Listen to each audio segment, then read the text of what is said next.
Om Swastiastu.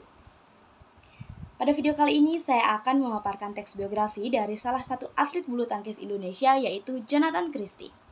Namun sebelum itu alangkah baiknya saya memperkenalkan diri terlebih dahulu. Baik, perkenalkan nama saya Nilo Putuwidia Pratnyaswari, nomor absen 27 dari kelas 10 MIPA 5. Sebelum saya memaparkan teks biografi, saya akan memberikan alasan mengapa saya bisa mengangkat kisah Jonathan Christie sebagai tokoh dalam teks biografi saya. Alasan saya cukup sederhana, bukan hanya karena wajahnya yang tampan, namun karena kegigihannya dalam meraih dan mempertahankan kemenangan. Tak hanya itu, saya juga sangat menyukai sifatnya yang ketika ia mengalami kekalahan, ia tidak akan putus asa, ia masih mau berusaha dan pantang menyerah hingga meraih kemenangan. Dan ketika ia meraih kemenangan, ia tidak akan terlena pada situasi tersebut. Ia masih mau berusaha dan masih mau meningkatkan skill-skillnya. Baik, untuk mempersingkat waktu, saya langsung saja ke biografi Jonathan Christie. Jonathan Christie, atlet bulu tangkis muda yang menginspirasi. Jonathan Christie atau yang sering disapa Jojo ini adalah atlet muda Indonesia yang lahir di Jakarta 15 September 1997 dari pasangan Andreas Adi dan Marianti Jaja. Dalam sepanjang perjalanan karirnya Jonathan, ayahnya lah yang berperan sangat besar. Pada salah satu talk show, ia menceritakan bagaimana ia bisa begitu mencintai dunia bulu tangkis dan bagaimana awal ia bisa mengenal dunia bulu tangkis.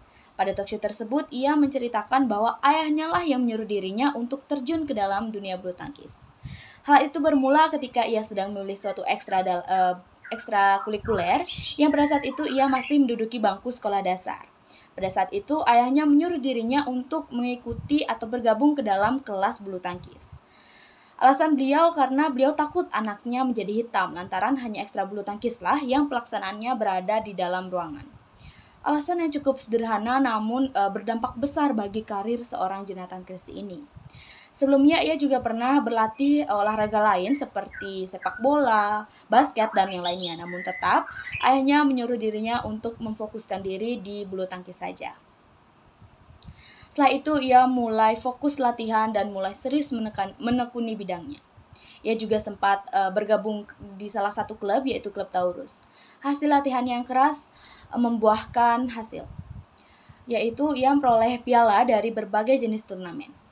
Pada tahun 2008 mungkin dapat dikatakan menjadi tahun milik Jonathan Christie. Bagaimana tidak, dalam usianya yang masih 11 tahun, ia telah memperoleh 7 trofi kemenangan, baik dari tingkat DKI, nasional maupun internasional. Tak hanya itu, ia juga memperoleh medali emas yang ia raih di ajang Olimpiade Pelajar Sekolah Dasar se-Asia Tenggara. Atas sejumlah prestasinya tentunya dapat mengharumkan nama bangsa Indonesia, sehingga ia memperoleh penghargaan Satya Lencana oleh Presiden RI kita yang ke-6 yaitu Bapak Susilo Bambang Yudhoyono. Begitu banyak prestasi yang telah ia raih, namun tidak membuatnya terlena. Ia masih mau berusaha dan masih mau mengumpulkan prestasi lainnya seperti atlet bulu tangkis dunia favoritnya yaitu Lindan. Tahun demi tahun telah ia lalui, banyak prestasi yang telah ia dapat. Sementara untuk gelar seniornya, pertama kali ia raih pada ajang International Challenge 2013, yang pada saat itu usianya masih terbilang cukup muda, yaitu 15 tahun. Meski demikian, namanya mulai menjadi perbincangan publik ketika ia mengikuti Indonesia Open 2015, dan pada saat itu ia lolos ke babak seperempat final. Ditambah dengan wajah Jonathan yang tampan menambah popularitasnya di mata kaum hawa yang terpesona melihat aksi-aksinya dalam bermain bulu tangkis. Meski usianya terbilang cukup muda, namun Jonathan juga pernah beberapa kali memperkuat tim nasional. Ditambah dengan jam terbangnya yang padat, membuat permainannya menjadi semakin meningkat dan tentunya menjadi semakin matang. Salah satu prestasi yang telah ia raih yaitu medali emas Asia Games Putra Beregu 2015. Sekian presentasi yang dapat saya sampaikan. Jika saya melakukan kesalahan pada presentasi kali ini yang tentu saja tidak saya lakukan dengan sengaja, maka saya mohon maaf yang sebesar-besarnya. Kritik dan saran sangat saya harapkan pada presentasi kali ini karena dengan adanya kritik dan saran dapat mengembangkan diri saya menjadi lebih baik ke depannya. Baik, sekian dari saya Widya Pratnya, saya tutup dengan Paramasanti. Om Santi Santi Santi Om.